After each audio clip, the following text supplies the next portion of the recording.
jomlah kita pergi solat. Bising lah, bising aku tengah melonjak ni. Nanti aku bankrupt nanti. Alah, harta kita kan tak boleh masuk dalam kubur. Bising lah, aku nak pergi solat ke? Nak pergi zikir ke? Pergilah.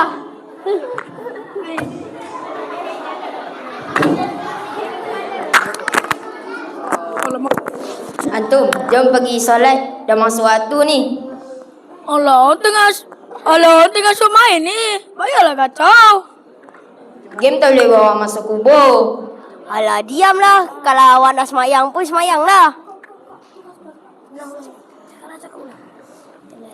Alah, diamlah. Kalau kau nak semayang, semayanglah.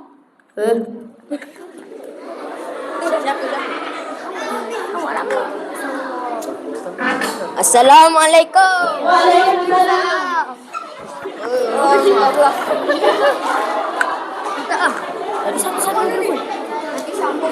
Jom pergi solat sama-sama. Raya. Ni.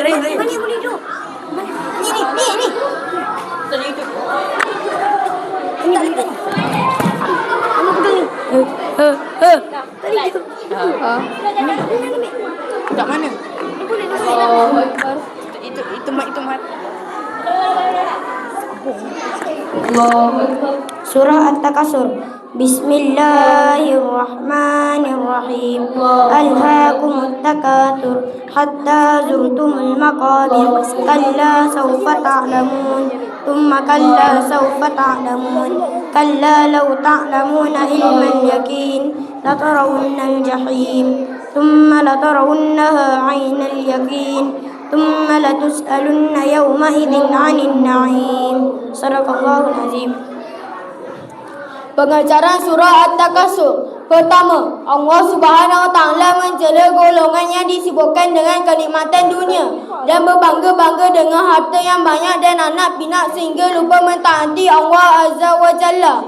Yang kedua, menziarahi kubur adalah ubat yang paling mujarab bagi melunakkan hati kerana amalan ini mengingatkan kita tentang kematian dan hari kiamat. Yang ketiga, Allah Subhanahu Wa Taala memberi ancaman berulang-ulang bahawa betapa benarnya azab kubur dan hari akhirat itu. Mereka yang tidak mempedulikan ancaman Allah Subhanahu Wa Taala ini akan menyesal dan menanggung luka nestapa yang amat berat. Yang keempat, manusia akan disoal siasat tentang segala nikmat dunia yang diperolehi. Segala punca pendapatan dan pembelajaran akan ditanya. Tanamkan sifat qanaah dan bersyukur atas segala nikmat yang Allah berikan pada kita.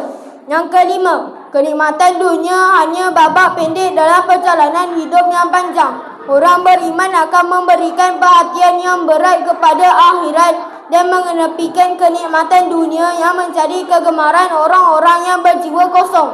Wallahu a'lam.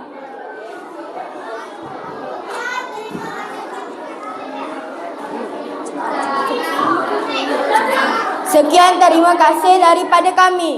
Wabillahi taufik wal hidayah.